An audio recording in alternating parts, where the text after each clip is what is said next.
Hello and welcome to the Slingshot channel. As you know, I love The Walking Dead. I love the comic books and I also love the TV series. And of course, I've seen the last episode of season 6 with the beautiful Lucille. So I decided to do some Negan myth busting. And here is Lucille in person. This is Lucille. And she is awesome. Let me show you her features. As you see, it's a good-sized baseball bat, and I've wrapped it with barbed wire. I really try to do it the same way as you can see in the comic books and in the TV series. This means that it is tightly wrapped around 20 times. This was really hard to do because the barbed wire doesn't want to take the shape of the baseball bat. It always tends to spring back. So when I hammered in one of the 4 spikes, I also had to stabilize it with a screw. Only after all of the windings had been done, I could remove all of the screws except in the very beginning and in the very end. But now it's really tightly wrapped and doesn't give. Well, she looks terrible. I think that Negan really uses this to subdue people, and I think it's very effective. But also, if you touch this, it's painful. This is so sharp. There are spikes everywhere. It is really terrible. I love it. But if we want to find out how awesome she is, we have to do some scientific tests. Of course, I've seen the stuff that the boys from Zombie Go Boom did, and I respect it, and I think I basically agree with their findings. But what they haven't done is a scientifically reliable test versus a normal baseball bat. I can't do the swing by myself. First of all, I'm an awful batter because I've never learned it, but also because I wouldn't be able to do it 2 times with the exact same force and the exact same stance. Therefore, I needed to build a device. Meet the Negan Simulator 500. Let me show you Negan's features. As you see, the baseball bat has been inserted into a piece of PVC pipe, which really runs to an axle down here, so that it can swing up and down. And it is rubber loaded with a lot of rubber. And the rest is fairly simple and straightforward. And I also have this little table that I made from the tatami stand that I used for the katana test. The mode of operation is really simple. All you do is you lift this up against the force of the rubber, which is considerable. In this position it actually locks, so you don't have to do anything. But when you release it, it takes a lot of force and swings down on the table, like this. Very hard. In order to calibrate it, see if the rubber is strong enough, we'll use a coconut, just a plain coconut, because we all know that with a good baseball bat you can crack a coconut. So, let's test it. Now we're lifting it up. And go. It works.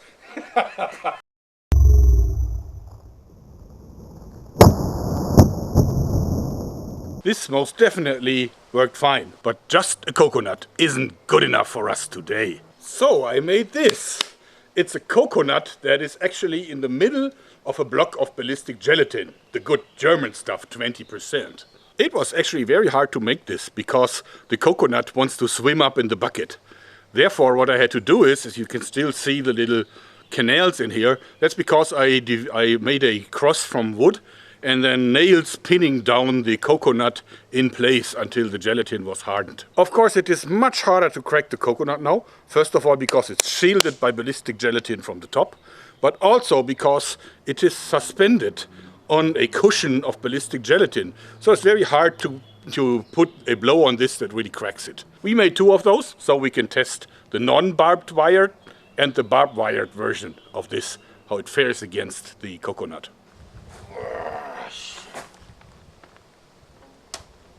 And I don't think it cracked it, or maybe it did.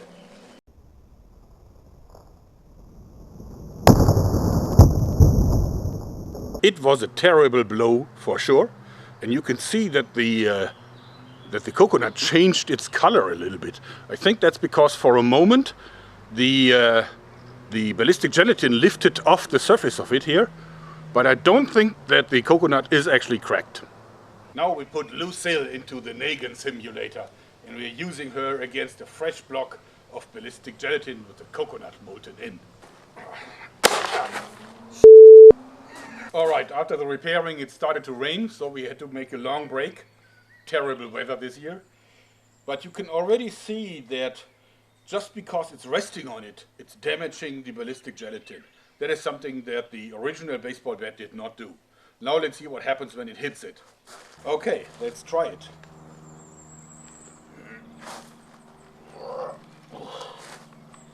And fire! Ouch!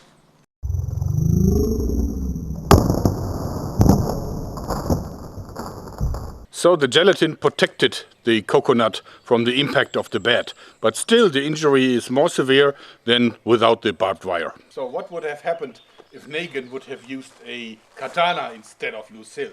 Well, let's find out.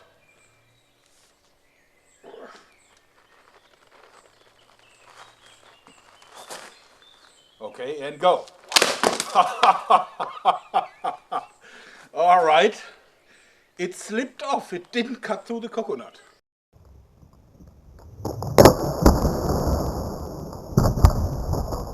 So as you can see, the katana is bent again. I have to bend it back into shape one more time.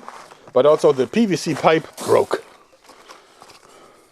You should never underestimate the force of rubber. See, it sliced a little bit of the skin of the coconut off. And of course it cut through the ballistic gelatin like through butter. But it did not destroy the brain of the coconut. So what if the Negan simulator was too weak? I have to try it by myself to see if I can do it, if Negan can't.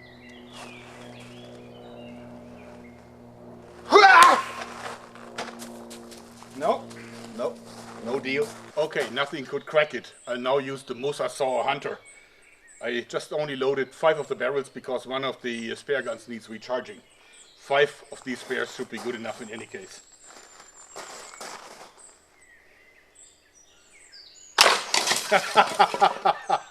That's the death of the zombie.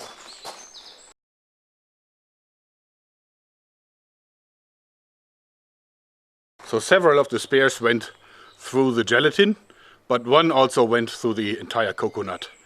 And of course cracked it. What a carnage. So what is our conclusion? Well, first of all, these zombie heads that are made from 20% ballistic gelatin are probably a lot tougher than a human head. I think a blow with a baseball bat, specifically one that's outfitted like this one, would crack a skull. In any case, this one looks total badass, and I think it is a terrifying weapon. So I believe that Lucille is in fact very, very awesome. Alright, so I'm just kidding. That's it for today. I hope you enjoyed it. Thanks and bye-bye. And for today's extra content, we have this coconut that survived all of our other tests inside of the gelatin block. It may look harmless, but it may attack at any time, so we must deal with it. Actually, it is too big for the rubber Rowley press, so we had to fix it with a bit of scotch tape, and I have no idea what's going to happen when the hammer hits it. Okay, and go!